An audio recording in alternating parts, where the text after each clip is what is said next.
Bharatiya Janata party ने आगामी लोकसभा चुनाव के लिए 195 उम्मीदवारों की पहली सूची जारी की। प्रधानमंत्री नरेंद्र मोदी वाराणसी से लड़ेंगे चुनाव।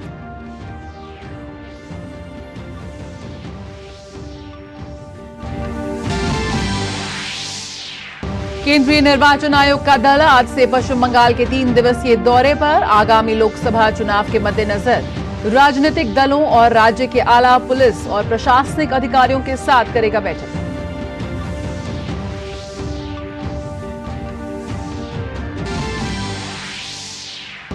पाकिस्तान की संसद में आज होगा प्रधानमंत्री पद का चुनाव। पाकिस्तान मुस्लिम लीग, नवाज और पीपीपी के संयुक्त प्रत्याशी शाहबाज शरीफ हैं सबसे प्रबल दावेदार।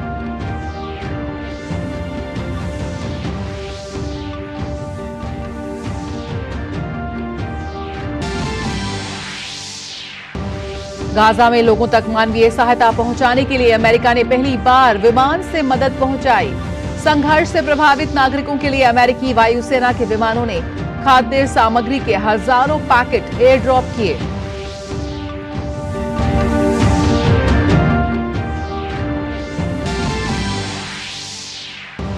और दिल्ली एनसीआर समेत उत्तर भारत के कई क्षेत्रों में जारी है बरसात।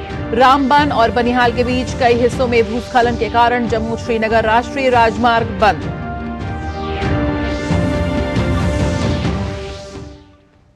नमस्कार, समाचारों में आप सभी का बहुत स्वागत है। मैं हूं जया सिन्हा। शुरुआत करेंगे इस वक्त की अहम खबर के साथ। भाजपा ने लोकसभा चुनाव के लिए 16 राज्य और 2 केंद्र शासित प्रदेश से 195 उम्मीदवारों की पहली सूची जारी कर दी है। प्रधानमंत्री नरेंद्र मोदी एक बार फिर वाराणसी से चुनाव लड़ेंगे। 34 केंद्रीय मंत्री और 2 पूर्व मुख्यमंत्री को भी टिकट दिया गया है। 195 उम्मीदवारों की सूची में 28 महिलाओं और 50 से कम उम्र वाले 47 युवा उम्मीदवारों को भी मौका दिया गया है। भाजपा की सूची में अनुसूचित जाति के 27, अनुसूचित जनजाति के 18 और पिछड़ा वर्ग के 57 उम्मीदवार शामिल हैं। भाजपा की पहली सूची में उत्तर प्रदेश से 51, पश्चिम बंगाल से 26, मध्य प्रदेश से 24, गुजरात से 15, राजस्थान से 15, केरल से 12, तेलंगाना से 9, असम की 14 में से 11, झारखंड से 11, छत्तीसगढ़ से 11, दिल्ली से 5, जम्मू कश्मीर से 2, उत्तराखंड से 3, अरुणाचल प्रदेश से 2, गोवा से 1, त्रिपुरा से 1, अंडमान निकोबार से 1 और दमन दीव से 1 उम्मीदवार शामिल है। भाजपा द्वारा लोकसभा चुनाव 2024 के लिए वाराणसी सीट से प्रधानमंत्री नरेंद्र मोदी के चुनाव लड़ने की घोषणा के बाद भाजपा कार्यकर्ताओं ने जश्न मनाया।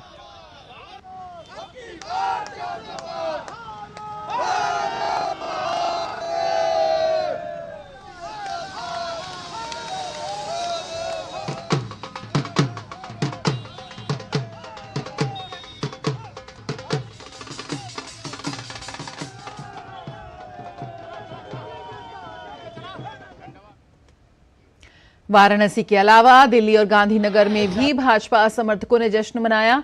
जम्मू में भी भाजपा समर्थकों ने जुगल किशोर शर्मा को प्रत्याशी घोषित करने पर जश्न मनाया। बहुत बहुत मुबारकबाद, धन्यवाद, धन्यवाद, बहुत बहुत धन्यवाद।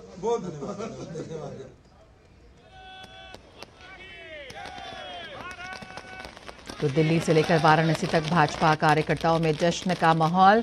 केरल के तिरुवनंतपुरम से राजीव चंद्रशेखर को प्रत्याशी बनाए जाने पर भाजपा कार्यकर्ताओं में खुशी का माहौल।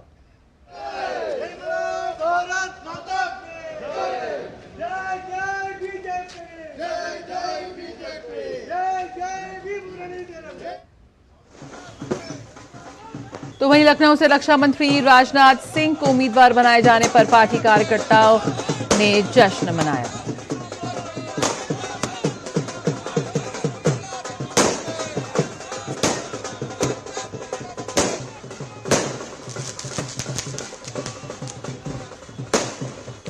और इस बीच आरएलडी प्रमुख ने दिल्ली में बीजेपी अध्यक्ष जेपी नड्डा और केंद्रीय गृह मंत्री अमित शाह से मुलाकात की। बीजेपी अध्यक्ष जेपी नड्डा ने सोशल मीडिया मंच एक्स पर इसकी जानकारी दी। उन्होंने कहा कि वो उनके एनडीए परिवार में शामिल होने के निर्णय का स्वागत करते हैं। उन्होंने उम्मीद जताई कि वो प्रधानमंत्री मोदी के नेतृत्व में विकसित भारत की यात्रा और उत्तर प्रदेश के विकास में महत्वपूर्ण योगदान करेंगे और अब की बार एनडीए 400 पार करेगा। केंद्रीय निर्वाचन आयोग का दल आज से पश्चिम बंगाल के 3 दिवसीय दौरे पर है। निर्वाचन आयोग की टीम राजनीतिक दलों और राज्य के मुख्य निर्वाचन अधिकारी के साथ बैठक करेगी। यात्रा का उद्देश्य मुख्य रूप से राज्य में कानून व्यवस्था की स्थिति और आगामी लोकसभा चुनाव के मद्देनजर तैयारियों का जायजा लेना है और इस दौरान निर्वाचन आयोग का दल राज्य के सभी राजनीतिक दलों के साथ बैठक करेगा और सभी जिलाधिकारियों और पुलिस अधीक्षकों के साथ चर्चा करेगा। हल्के वाहनों की बिक्री में भारत ने बड़ी उपलब्धि हासिल की है। S&P ग्लोबल मोबिलिटी के अनुसार वर्ष 2019 के कोरोना महामारी से पहले की तुलना में वित्त वर्ष 2023 में भारत में हल्के वाहनों की बिक्री में 35% की वृद्धि देखी गई। वहीं America, Japan, Germany, France, Italy और दक्षिण कोरिया जैसे अन्य वैश्विक बाजार अब भी पीछे हैं और वैश्विक महामारी से पहले वाले स्तर पर बने हुए हैं। इसमें यह भी अनुमान लगाया गया है कि अगले दशक में भारत वैश्विक वाहन वृद्धि के प्रदर्शन को आगे बढ़ाएगा, जहां जापान, जर्मनी और अमेरिका में वर्ष 2035 तक नए वाहनों की बिक्री में कमी आएगी। वहीं भारत वर्ष 2035 तक 82 लाख के स्तर तक पहुंच जाएगा। S&P ग्लोबल मोबिलिटी का कहना है कि परिणाम स्वरूप वैश्विक स्तर पर हल्के वाहन बाजार में भारत की हिस्सेदारी बढ़कर वर्ष 2035 में 8% हो जाएगी। पिछले 10 वर्षों के कार्यकाल में प्रधानमंत्री नरेंद्र मोदी के नेतृत्व वाली सरकार ने विकास के लिए कई मजबूत कदम उठाए हैं। इन प्रयासों से नागरिकों को न केवल वर्तमान में सुविधाएं मुहैया कराई गई हैं, बल्कि आने वाले कई दशकों के लिए भी ठोस आर्थिक विकास की नींव रखी गई है। जेफरीज इक्विटी रिसर्च आउटलुक ने कहा कि भारत 2027 तक जापान और जर्मनी को पछाड़कर तीसरी सबसे बड़ी अर्थव्यवस्था बन जाएगा। वहीं 2030 तक भारत 10 ट्रिलियन अमेरिकी डॉलर का बाजार पूंजीकरण हासिल कर सकता है।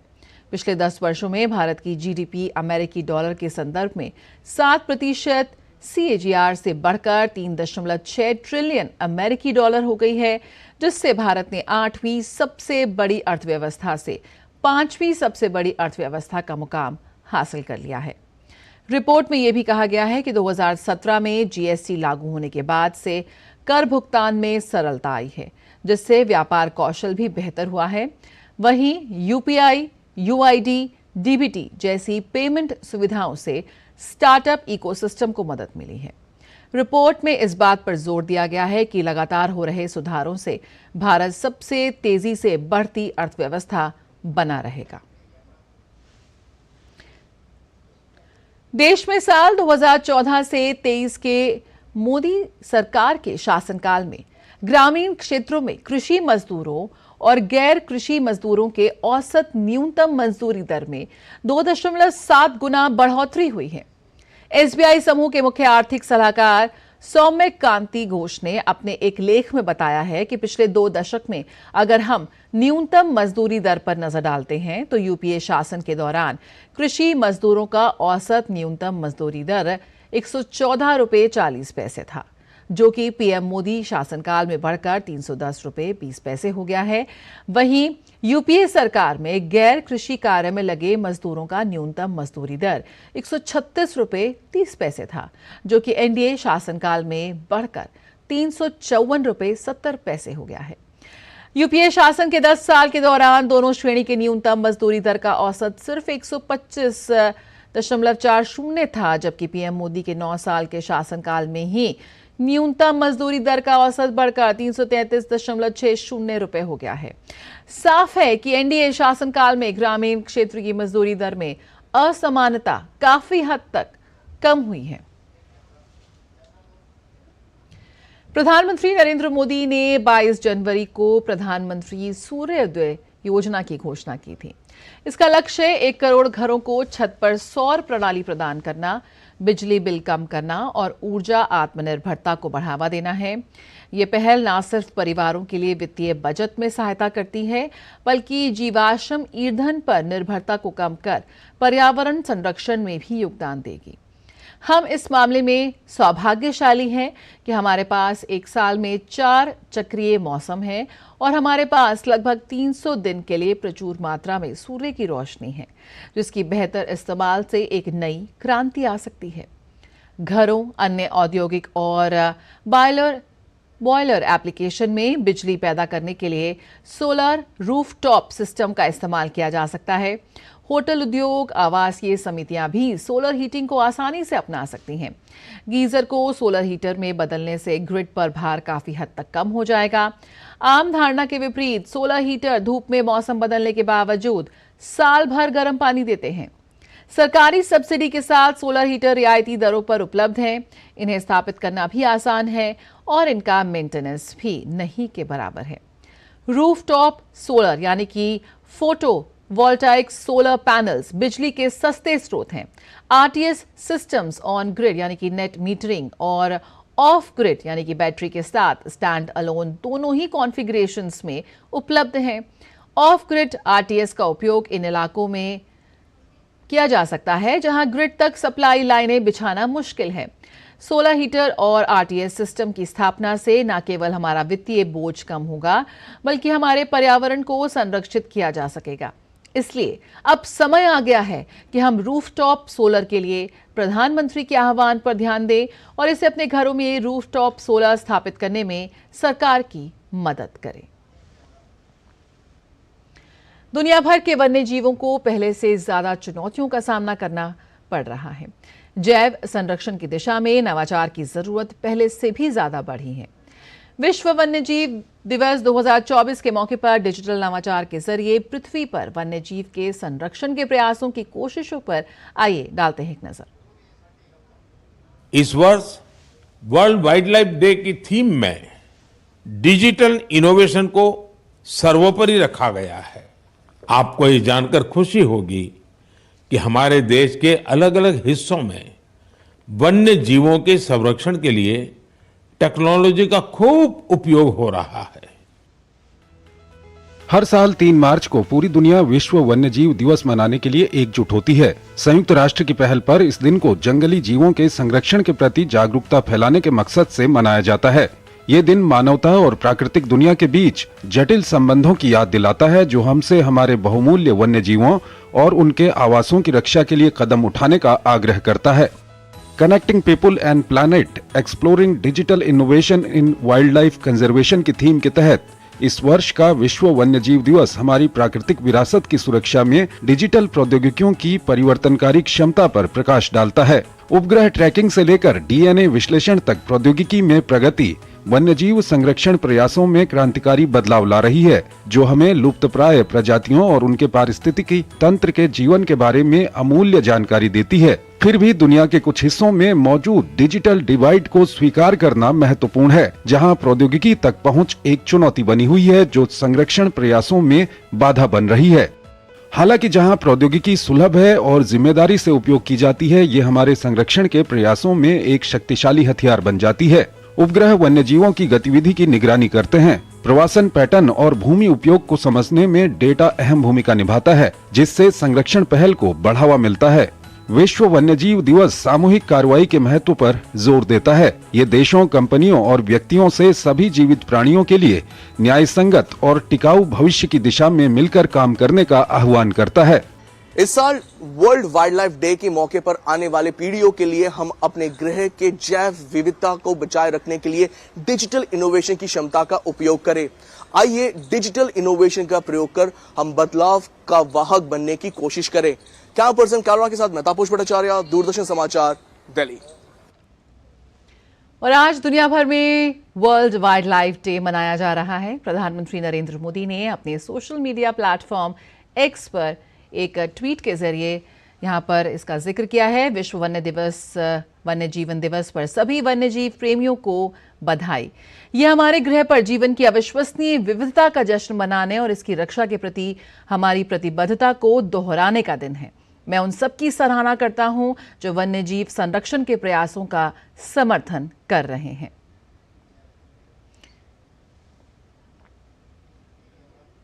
तो यहां रुकने एक छोटे से ब्रेक के लिए जल्द हाजिर होते हैं।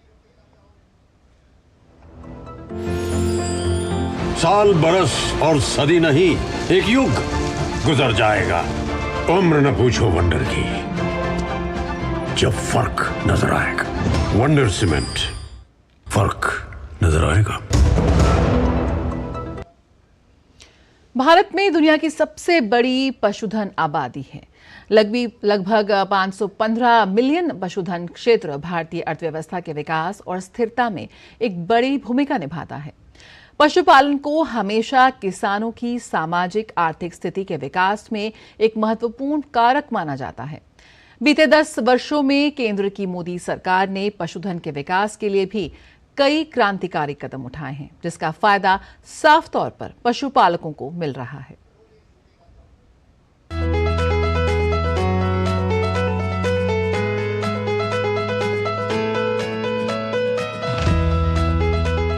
पशुधन क्षेत्र भारतीय अर्थव्यवस्था में कृषि का एक महत्वपूर्ण उप क्षेत्र है। सहायक रोजगार और वैकल्पिक अर्थव्यवस्था के रूप में खासकर पर्वतीय, जनजातीय, ग्रामीण और अर्ध शहरी क्षेत्रों में ये अहम भूमिका निभाता है। पशुधन क्षेत्र 2014-15 से 2021-22 तक 13.36% की चक्रवृद्धि वार्षिक वृद्धि दर से बढ़ा है। पिछले 9 वर्षों में दूध उत्पादन 57.6% बढ़कर 2022-23 के दौरान 230.60 मिलियन मीट्रिक टन हो गया है। पिछले 9 वर्षों में दूध उत्पादन 5.9% की वार्षिक वृद्धि दर से बढ़ रहा है। चालू वित्तीय वर्ष के दौरान राष्ट्रीय गोकुल मिशन के तहत उपलब्ध बजट आवंटन में 44.92% की वृद्धि की गई है। पीएम मोदी की अध्यक्षता में केंद्रीय मंत्रिमंडल ने अवसंरचना विकास कोष के तहत लागू किए जाने वाले पशुपालन अवसंरचना विकास कोष को 29,610.25 करोड़ रुपए के परिव्यय के साथ 2025-26 तक अगले 3 वर्षों के लिए जारी रखने की मंजूरी दे दी थी। 20वीं पशुधन जनगणना के अनुसार देश में लगभग 303.76 मिलियन गोवंश, 74.26 मिलियन भेड़, 148.88 मिलियन बकरियां, 9.06 मिलियन सूअर और लगभग 851.81 मिलियन मुर्गियां हैं।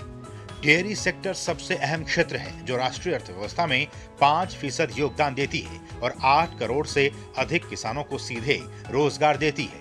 भारत दूध उत्पादन में पहले स्थान पर है और वैश्विक दूध उत्पादन में 24.64% का योगदान देता है। भारत दुनिया में अंडा उत्पादन में दूसरे और मांस उत्पादन में 5वें स्थान पर है। देश में अंडा उत्पादन 2022-23 में 138.38 बिलियन हो गया। देश में मांस उत्पादन 2022-23 में 9.77 मिलियन टन हो गया। पशुधन के लिए केंद्र की मोदी सरकार ने कई अहम योजनाएं भी शुरू की हैं, जैसे राष्ट्रीय गोकुल मिशन। इसमें स्वदेशी गोजातीय नस्लों के विकास और संरक्षण के लिए काम किया जा रहा है। राष्ट्रीय पशुधन मिशन योजना का केंद्र बिंदु रोजगार सृजन, उद्यमिता विकास, प्रति पशु उत्पादकता में वृद्धि और इस प्रकार मांस, बकरी के दूध, अंडे और ऊन के उत्पादन में वृद्धि है। राष्ट्रीय डिजिटल पशुधन मिशन के तहत विकसित भारत पशुधन प्रत्येक पशुधन को आवंटित एक 12 अंकों के टैग आईडी का उपयोग करेगा। भारत पशुधन गोवंश के लिए ट्रेसेबिलिटी प्रणाली प्रदान करके किसानों को सशक्त बनाएगा और बीमारी की निगरानी और नियंत्रण में भी मदद करेगा। पशुधन स्वास्थ्य और रोग नियंत्रण कार्यक्रम के तहत टीकाकरण द्वारा आर्थिक और जूनोटिक महत्व के पशु रोगों की रोकथाम के लिए भी कार्य किए जा रहे हैं। पशुधन जनगणना के तहत 2019 में 20वीं पशुधन जनगणना आयोजित की गई थी। पशुधन की प्रजातिवार और राज्यवार आबादी वाली अखिल भारतीय रिपोर्ट 20वीं पशुधन जनगणना 2019 प्रकाशित की गई है। तो इन तमाम बातों से ये स्पष्ट है कि बीते 10 वर्षों में केंद्र की मोदी सरकार पशुधन के मोर्चे पर भी लगातार आगे बढ़ती जा रही है और इससे जुड़े किसानों की आर्थिक उन्नति भी हो रही है। Bureau report, DD news. रुकते हैं छोटे से ब्रेक के लिए, जल्द हाजिर होते हैं। साल बरस और सदी नहीं, एक युग गुजर जाएगा। उम्र न पूछो वंडर की, जब फर्क नजर आएगा। वंडर सीमेंट, फर्क नजर आएगा। यारो, शादी तो मैं प्रीति से ही करूंगा। कॉलेज टॉप करके अच्छी सी नौकरी लूंगा, झट से प्रीति को प्रपोज कर दूंगा और फैमिली हॉलिडे स्पेन में।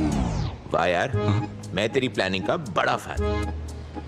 तू आज ही SBI में अपना सेविंग्स अकाउंट ओपन कर ले और अपने स्पेन हॉलिडे की सेविंग शुरू कर दे। SBI सेविंग्स अकाउंट के साथ पाइए सेफ, सिक्योर, कन्वीनियंट बैंकिंग और ग्रेट कस्टमर सर्विस।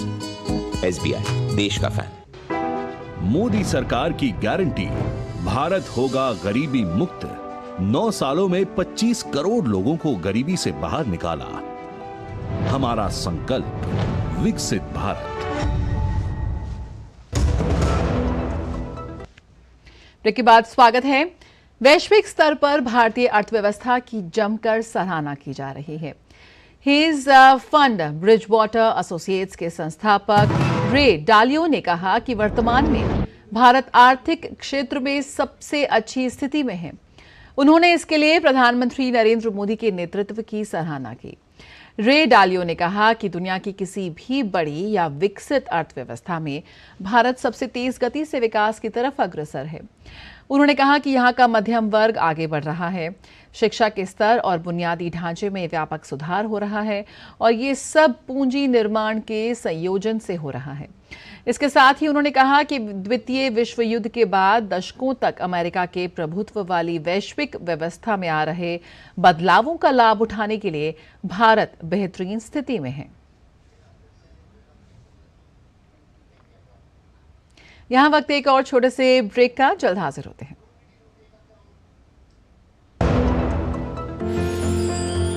साल, बरस और सदी नहीं, एक युग गुजर जाएगा। उम्र न पूछो वंडर की, जब फर्क नजर आएगा। वंडर सीमेंट, फर्क नजर आएगा। ब्रेक के बाद स्वागत है। दिल्ली विकास प्राधिकरण द्वारा 2 दिवसीय पलाश फ्लावर फेस्टिवल 2024 का आयोजन किया गया। फूलों के इसी उत्सव को राष्ट्रीय राजधानी में DDA ग्रीन्स शिवाजी मार्ग पर मनाया जा रहा है। आइए देखते हैं खास रिपोर्ट।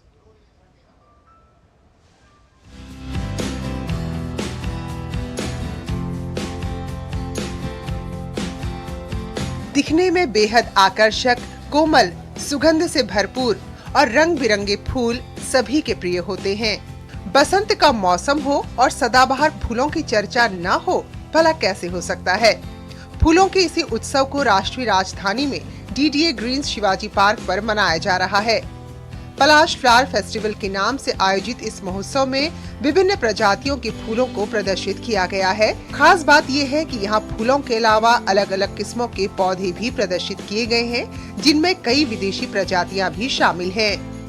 इस मौके पर DDA के प्रधान आयुक्त ने कहा कि ये आयोजन लोगों को पर्यावरण के संरक्षण के प्रति जागरूक कर रहा है। ये पिछले साल से हमने शुरू किया है। पिछले साल के रिजल्ट्स बड़े इनकरेजिंग थे। इस साल भी हमें पूरी उम्मीद है कि आसपास की पब्लिक यहाँ आएंगी और इस फेस्टिवल में 4 चांद लगाएंगे। फूलों के इस 2 दिवसीय महोत्सव पलाश फ्लावर फेस्टिवल का उद्देश्य देश की राजधानी दिल्ली में हरियाली और इकोलॉजिकल डेवलपमेंट को बढ़ावा देना है। सैकड़ों की संख्या में लोग यहां आ रहे हैं और इस फ्लावर फेस्टिवल का हिस्सा बन रहे हैं। आइए जानते हैं लोगों से उन्हें इस फ्लावर फेस्टिवल में क्या कुछ खास देखने को मिला। यहाँ पे इतने तरह के फूल लगा रखे हैं इन्होंने, बहुत अच्छे फूल हैं जिनसे इन्होंने अलग अलग तरह की डेकोरेशन कर रखी है और मुझे वो देख के बहुत अच्छा लगा। और बच्चों को भी, सबको आना चाहिए। यहाँ पे टाइम बहुत अच्छा है, अभी मौसम भी साफ है, तो आई थिंक दिल्ली में ऐसा मौसम और ऐसी हवा बहुत कम मिलती है। पलाश फ्लावर फेस्टिवल में बच्चे भी काफी बड़ी संख्या में हिस्सा ले रहे हैं। इस दौरान बच्चों के लिए पौधे लगाने की प्रतियोगिता का आयोजन किया गया। साथ ही साथ उन्हें फूलों की अलग अलग किस्मों को जानने और पहचानने का मौका भी मिला। फ्लावर कंपटीशन में पार्ट लिया और मैंने पहले मिट्टी डाली, उसके बाद पौधा डाला, फिर मिट्टी को पानी दिया, इसलिए बन गया। और मुझे यहाँ पर फ्लावर फेस्टिवल में बहुत अच्छा लगा। पहले मैंने ये गमला ले लिया, फिर उसके बाद मैंने इसमें नेम स्लिप लगवाई, फिर उसके बाद मैंने इसमें मिट्टी डाल दी नीचे डाल के, फिर उसके बाद मैंने फ्लावर खरीद के फिर इसमें फ्लावर लगा दिए। इधर आके अच्छा लगा। इधर मैंने बहुत सारे फ्लावर्स के नेम्स सीखे और अच्छे अच्छे फ्लावर्स थे। इसके अलावा इस महोत्सव में बच्चों के लिए DJ प्ले, बैंड प्रस्तुति और सेल्फी पॉइंट जैसे कई आकर्षण के केंद्र रखे गए हैं। आपने देखा कि बसंत के आगमन के साथ ही पलाश फ्लावर फेस्टिवल को लेकर लोगों के बीच उत्साह का माहौल है। लोग यहां आ रहे हैं और DDA की इस पहल की सराहना कर रहे हैं। कैमरा पर्सन पीयूष के साथ मैं नेहा गोस्वामी, डीडी न्यूज। तो एक छोटे से ब्रेक के लिए जल्द हाजिर होते हैं। साल बरस और सदी नहीं, एक युग गुजर जाएगा। उम्र न पूछो वंडर की, जब फर्क नजर आएगा। वंडर सीमेंट, फर्क नजर आएगा। और हिमाचल प्रदेश में मौसम ने करवट ली है। हिमाचल प्रदेश के कुल्लू जिले के रोहतांग क्षेत्र अब बर्फ की सफेद चादर उसने ओढ़ ली है। रोहतांग क्षेत्र में ताज़ा बर्फबारी हुई है, जिसके बाद इलाका बर्फ की चादर से ढक गया है। इससे पहले मनाली में भी बर्फबारी हुई थी। मनाली के सभी पर्यटन स्थल बर्फ से ढक गए हैं। खबरों का सिलसिला जारी रहेगा, लेकिन फिलहाल इस बुलेटिन में इतना ही। मुझे दीजिए इजाजत। नमस्कार।